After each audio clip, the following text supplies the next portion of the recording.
दोस्तों आदाब अर्ज़ है, मैं अनीस अहमद खान हिंद वॉइस से आपसे मुखातिब हूँ। एक बड़ी खबर यह है कि ईरान के परमाणु ठिकानों पर ट्रंप हमला करना चाहते थे, उन्हें तबाह करना चाहते थे। ये न्यूयॉर्क टाइम्स की खबर है।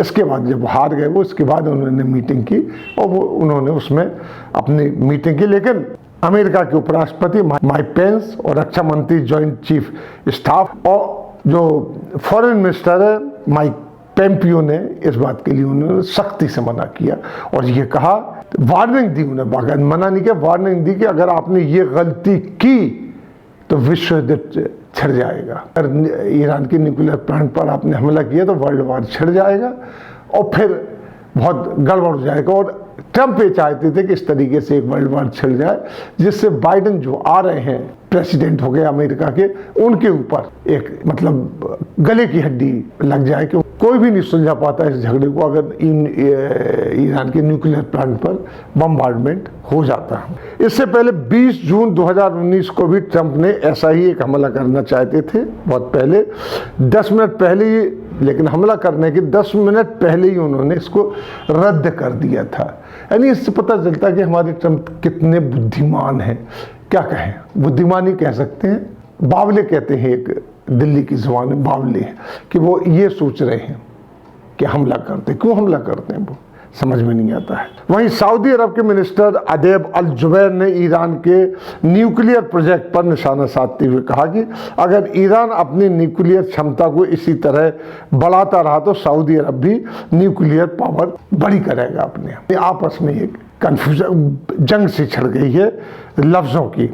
इससे पहले वहीं ईरान ने अपने ऊपर लगाए हुए जो आरोप है कि हम न्यूक्लियर ताकत बढ़ा रहे हैं, क्षमता बढ़ा रहे हैं, जिसके ऊपर ये ट्रंप उनके ऊपर हमला करना चाहते थे, उसको उन्होंने बेबुनियाद बताया है। और सऊदी अरब से उन्होंने अपना एतराज़ जाहिर किया है कि आपको ऐसा नहीं कहना चाहिए बगैर उसके। लेकिन सऊदी अरब चूँकि बोली किसकी बोल रहा है, अमेरिका की आजकल, तो उसने ऐसा इल्ज़ाम लगाया है।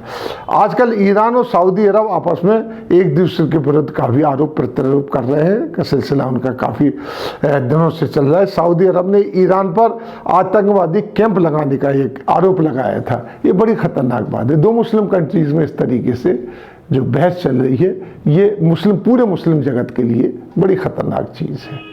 लेकिन सऊदी अरब की जहाँ तक बात करूँ, मैं ईरान की बात नहीं करता हूँ। लोग कुछ और कहने लगते हैं कि ईरान के बारे में कि हम उनका पक्ष लेते हैं, लेकिन नहीं।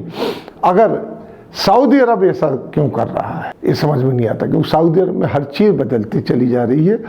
क्या नहीं हो रहा है उसकी खबर हम आपको बताते हैं कि सऊदी अरब की सुप्रीम जुडिशियल काउंसिल ने हुक्का पीने पर पाबंदी और दाढ़ी कटवाने पर पाबंदी ख़त्म करने के लिए 2 जजों को, ना आप दाढ़ी कटा सकेंगे ना आप हुक्का पी सकेंगे, दोनों शौक है अरब में। दाढ़ी भी छोटी सी रखती, लेकिन कटाना उसके ऊपर प्रतिबंध उन्होंने लगा दिया था कि अब बड़ी बड़ी, तो उसको जो सुप्रीम जुडिशियल काउंसिल है उन्होंने उन दोनों जजेस को निकाल दिया, उनके ऊपर एक इंक्वायरी कमेटी बिठा दी है। आर्मेनिया में की अब खबर में हम लोग चलते हैं आर्मेनिया की तरफ, क्योंकि अरब बुलेटिन हम आपको दे रहे हैं। आर्मेनिया में अजरबैजान से हारने के बाद उथल पुथल का सिलसिला फिलहाल जारी है। आर्मेनिया के प्रधानमंत्री को जान से मारने की साजिश पकड़ी गई है। अल जजीरा के अनुसार अब तुर्की भी रूस की शांति सेना के साथ अपनी फौजें तैनात कर रहा है और वहाँ अजरबैजान वो भेज रहा है। इसके लिए एक उन्होंने प्रपोजल अपनी पार्लियामेंट में रखा है तुर्की ने, और जैसे ही पास हो जाएगा तो वो भी अपनी फौजें भेजेगा, बराबर की टक्कर देगा। इसराइल के जो गृह मंत्री हैं, एक खबर है इसराइल से भी, इसराइल के जो गृह मंत्री अमीर गोहान ने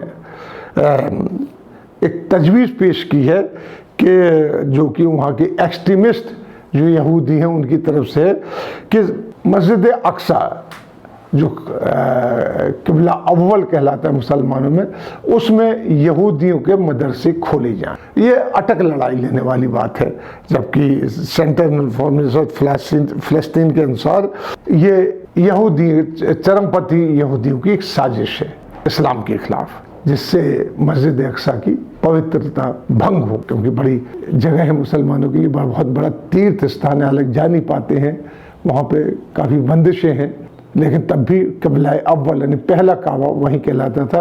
जब इस्लाम आए तो उसी की तरफ मुंह करके नमाज पढ़ी जाती थी। फिर हमारे नबी हज़रत मोहम्मद सल्लल्लाहु अलैहि वसल्लम की वही नाजिल हुई कि अब वहाँ की बजाय मक्का में जो काबा है उसकी तरफ मुंह करके नमाज पढ़ी जाए। हज़रत हमारे नबी को जो मेराज हुई थी वो क़िबला अव्वल यानी मस्जिद अक्सा से ही शुरू हुई, जो बुर्राक पे बैठे थे वो। इसी के साथ हम आपसे लेते विदा, अगले में फिर हाजिर होंगे, तब तक के लिए दीजिए हमें इजाज़त।